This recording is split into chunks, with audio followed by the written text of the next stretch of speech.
Welcome back, everyone. Next up, we have Pharmagreen Biotech Inc. It trades on the OTC Pink sheets under the symbol PHBI and is in the business of providing the highest quality starter cannabis plantlets through its proprietary tissue culture process called Chibafreen. Please welcome the president, Peter Wojcik. Welcome, Peter. Hi there. Thank you for having me. And yes, it's a pleasure to be here for sure. All right. We look forward to your presentation. Yes, thank you. Perhaps a little bit more background. I think it's always important before you dive into the company is to mention who the individuals are behind the company. As for every great company is certainly composed of, individuals. So behind us, what we have is basically myself. It's a little bit of a quick history. Over 20 years in cannabis experience, coming from a medical family background. My mother was diagnosed with stage 4 cancer, which really brought me into very deep interest into the cannabis space. I effectively treated my mother for well over a decade with the extracts, as well as a number of other individuals that got me to a great collection of data in terms of efficacy and dosages. And I wanted to apply this knowledge into a more deeper sense in the cannabis industry, which basically led me to the formation of Pharmagreen. And to make this Pharmagreen a very successful company, I also brought on individuals such as Dr. Chibafreen. Dr. Chibafreen, she's our chief science officer and operations officer for Pharmagreen, and her tasks is basically to bring to the forefront the technologies of tissue culture. So in order to produce the pharma-grade type biomass, you certainly need to have the great starter material as you carry the process through. So starting with tissue culture plantlets that are developed using tissue culture in a clean room lab environment is basically a lot more scientific, and the genetic material doesn't carry any genetic drift as opposed to cloning, where cloning, a very good analogy is taking the tips from a mother plant is like cutting yourself. Cut yourself once, it hurts. Cut yourself 500 times and you go into septic shock. And you're doing it in greenhouses that aren't as sterile as clean room lab environments. So those are the big fundamental differences between tissue culture and cloning. Tissue culture doesn't carry any genetic drift because you're not applying any stress factors, and as well as the quality, no bugs or diseases, because in the environment they're produced. So Dr. Freen, with tissue culture technology, started basically, she was a PhD graduate, a teacher in the University of Chiba, where she developed a couple of patents within the tissue culture technologies as well. And she brought that expertise with her when she joined Pharmagreen. And last but not least, we have our CFO, who has 40 years public company knowledge experience that really, completes our team, as we are a public company in great standing, and we want to continue to do so, as well as grow into our uplisting of the exchanges as we grow the company. So we are, on a quick note, also planning to uplist to the OTC QB very, very soon, as early as by the end of this week. So it's a great up and coming event for us, completing the uplisting to the OTC QB. We also plan with our development to be a NASDAQ qualified company when the time is right. That's a little bit of background in terms of us as individuals that are bringing this, have developed this company Pharmagreen, as well as some of the public company uplisting process that we're just going through it.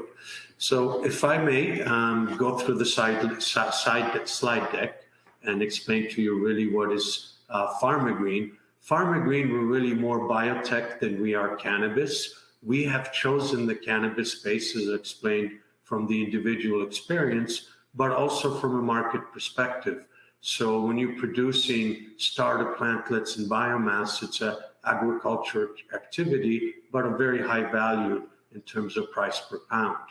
And add the added technology of Pharmagreen, where we can take the best genetics, preserve them, and produce the starter plantlets from which you have a developed cultivating schedule. Usually hydroponics produces some of the best flower tops and biomass, and you follow that process on a consistent way, you become a company that can now have conversations about your quality of your product meeting the standards of pharma grade. You have consistency, quality, and reliability, on an ongoing basis. And that's the kind of model, in my opinion, that is needed for companies to really evolve, into the formulation side for medical benefits. And that is a focus that I'm very keenly looking to take Pharmagreen into future development of brands. But before we get there, we have to have a firm hold, and we have to do it in the right regions and so forth. So we really have chosen California, which brings me to a discussion about our current acquisition, which we have announced in California, and I can also explain the team member that will be joining the company. So we've decided to do the acquisition. Humboldt County, as I like to refer, God's country for cannabis growing. Some of the best talent from decades ago started in the process of being involved with cannabis. One of these gentlemen, his name is Ethan, and his grandfather was by training an expert in biology and plantology, and he planted the first marijuana plant in 1953. The father continued the tradition, and now Ethan is continuing it as a third-generation grower under the commercial licensing system in California, and which is very exciting to me because I'm bringing, very deep knowledge base into the Pharmagreen fold. I would like to refer to Ethan as a third-generation grandmaster grower, and he certainly brings that skill set. So that really starts the Pharmagreen model of where we're planning to really build out the revenues from the current $500,000 per year. We want to increase that model up to over $9 million a year with the state-of-the-art greenhouse with IoT technologies. What do we mean by IoT? Is basically you fully automate the control functions from the fertigation system, sanitation system, flower enhancing application system, liquid CO2 delivery. And if you have all that ability to control at your fingertips, you really are dialed in on a 24-hour basis with your plants and the growth cycle. And then, using technologies and methodologies such as hydroponics, really produce an additional terpene profile that's very much desired and gives the final product a grade A type quality. And you're taking basically per pound price from outdoor of $800 to upwards of $2,000 producing such quality.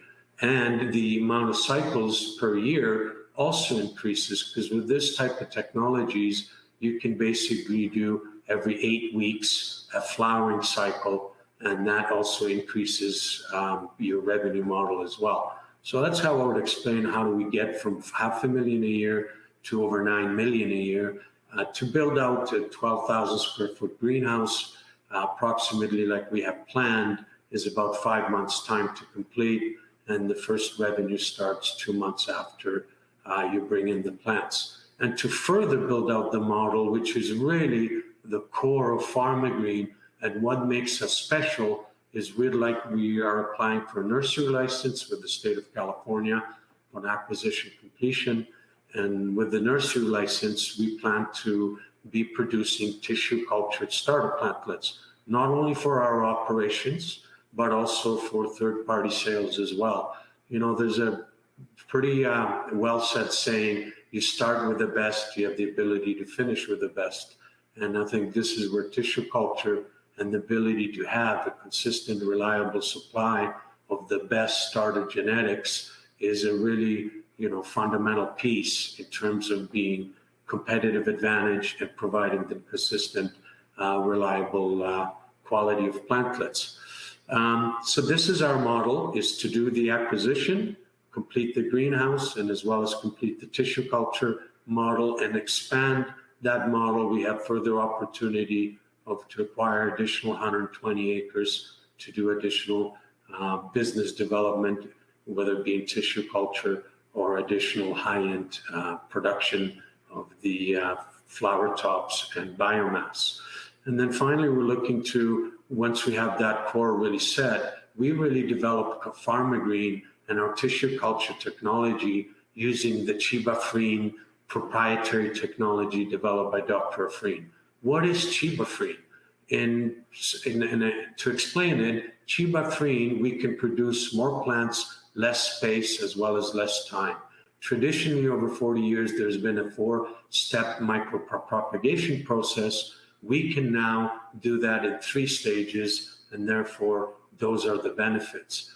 And we can do that on a very large commercial scale. So as we grow the company, which we intend to do continuously, really be evolving and growing the company, we've also designed our tissue culture facility to be recession-proof. What do we mean by that? Well, we mean by recession-proof, we can produce any plant species on the planet with our tissue culture facility and our proprietary system of Chibafreen micropropagation system. And it is very important to mention as well, the environmental impact that we are experiencing. Nutritional value has dropped over 10% in the last decade or so. So we've also developed additional proprietary technology, which we refer to as live storage of plant strains. How do you currently store a plant strain? Well, you have the seed banks in Northern Europe deep into the mountains, but I think the preservation of plant species should be looked at in real time as well, as the number of species is a lot more endangered list or have disappeared. So that's what we also do. We're also networked to develop those protocols for the endangered plant species, so that Pharmagreen can also grow these plantlets within its tissue culture facility as we grow. Right now, we're choosing the cannabis space because it is a high margin industry. We have a tremendous knowledge in this industry, and I think it's a very good application of the knowledge and the resources to be one of the top companies in this space.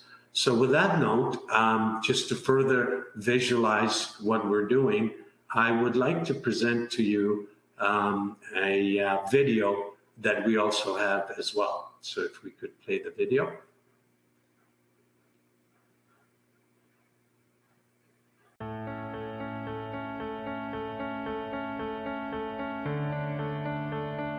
Growing starter plantlets in-house can severely drain both quality and costs for cannabis businesses all over the globe. With the increased operating costs and reduced revenue, there's a diminished opportunity for a cannabis business to thrive. Conventional cloning techniques can result in genetic drift, diseases, and bugs, resulting in lower product quality and consistency. Pharmagreen Biotech Inc. has the knowledge base, available resources, and proven proprietary technologies to produce pharma-grade cannabis flower tops. We plan to acquire a property in North California and build geothermal, solar-powered, state-of-the-art IoT greenhouses.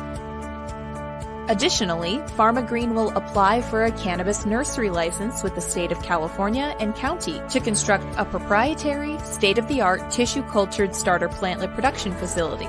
This facility will produce the starter plantlets for our greenhouse's production and serve the supply needs of other master growers seeking top-quality cannabis plantlets. Our tissue culture starter production facility utilizes the Chibafreen proprietary micropropagation technique, guaranteeing that our plantlets will be of the highest quality, germ-free, disease-free, and genetically uniform plantlets, whether we produce 2 or a trillion of them. With a third-generation Grand Master grower on our team, we can achieve the consistently high-grade cannabis flower tops production that businesses desire. And our tissue-cultured starter plantlets facility can preserve the highest quality of growing plantlets while remaining cost-effective to the cultivators. Regardless of production capacity, our state-of-the-art IoT facilities enable prevention of bugs, disease, and contamination of plantlets as they produced in a clean room lab environment, increasing the flowering space and frequency of production cycles.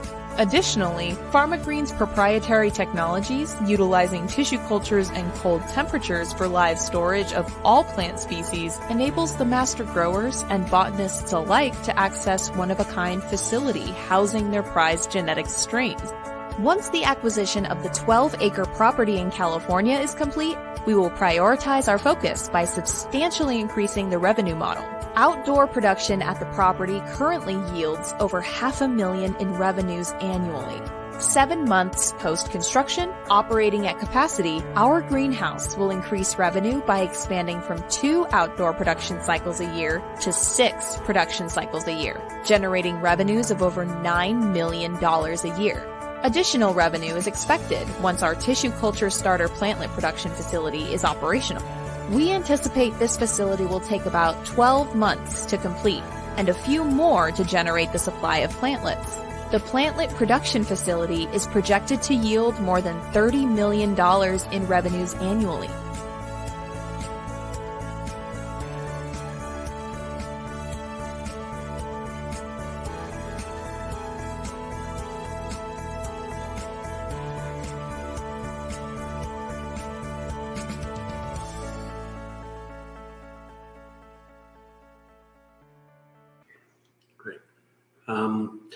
To continue my conversation, thank you for presenting that video to the viewers.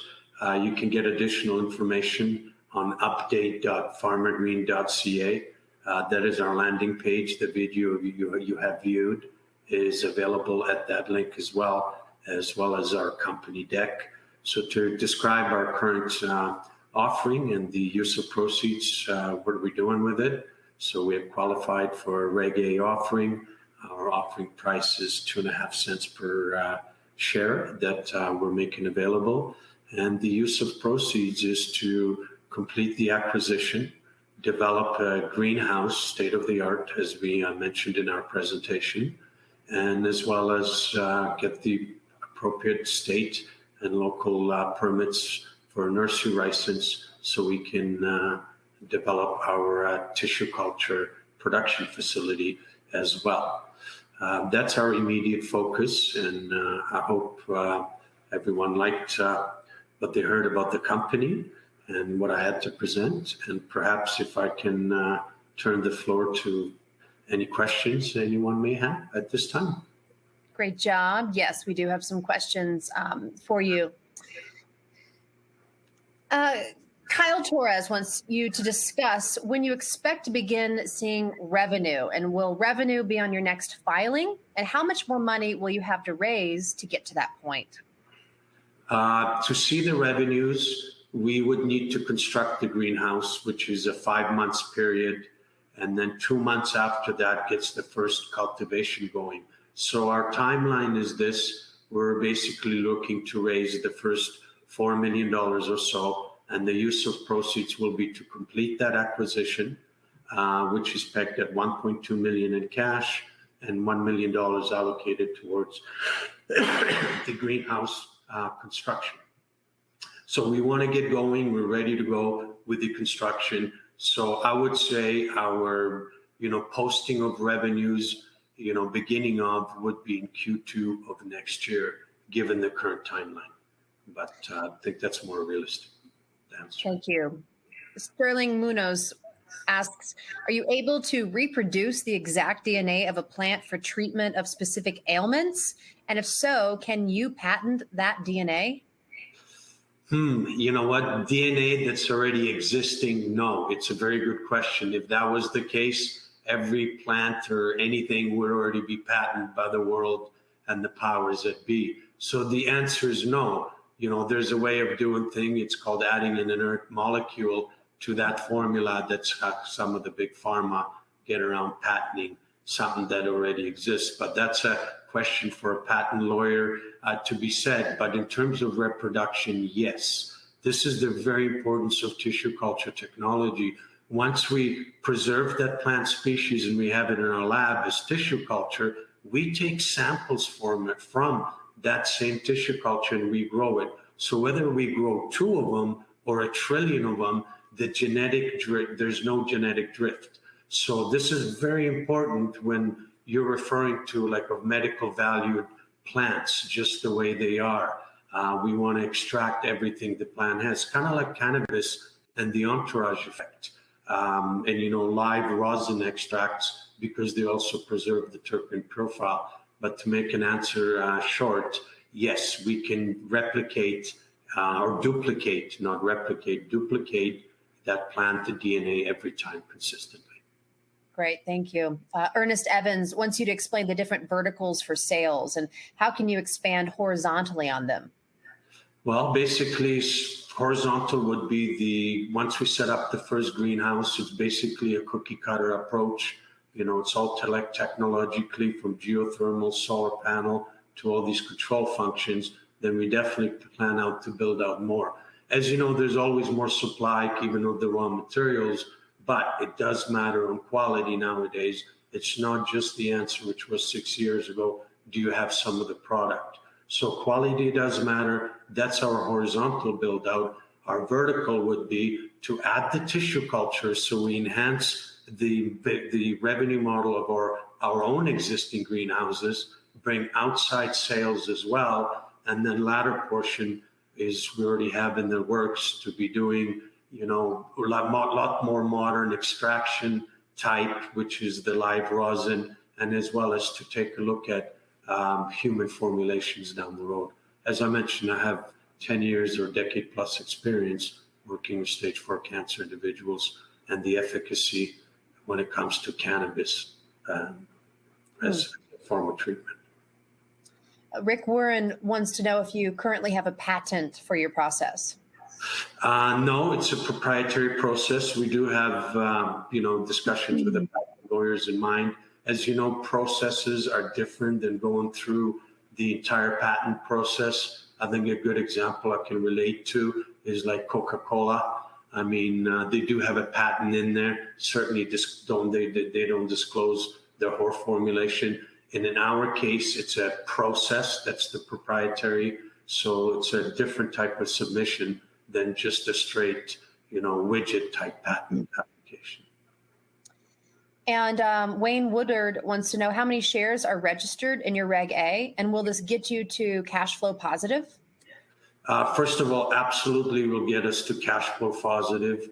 300 million registered, up to a $15 million raise is what we're shooting for. The first $3-4 million completes the acquisition in California and also builds the greenhouse, which will produce the $9 million per year annually in revenues. So absolutely.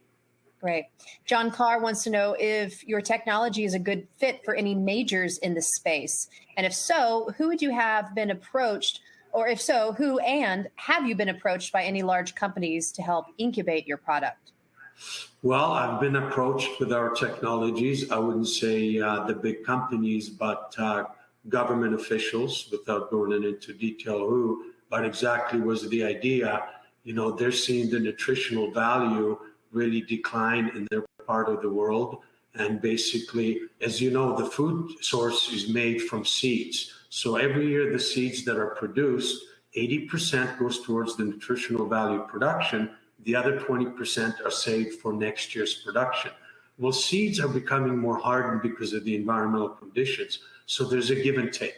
So the seeds are better at survivability, but there's certainly you give up on the nutritional value that's produced. So the idea was, with our facilities and our ability to scale that up as needed, could we also produce for the food industry or medical or commercial value? For example, a wood species in Africa that's on the endangered species list. Well, we are way ahead of in terms of thought and the research that we're doing. We have advanced now also doing research on specific plant species beyond just cannabis strains. We have mapped some of the highest THC strains for that market, whether you're an extract for medical or recreational, you're always looking for content, but now we're evolving the company, starting to do research beyond cannabis. That's why I will always refer to Pharmagreen. We're not just cannabis, our technology takes us beyond cannabis as well.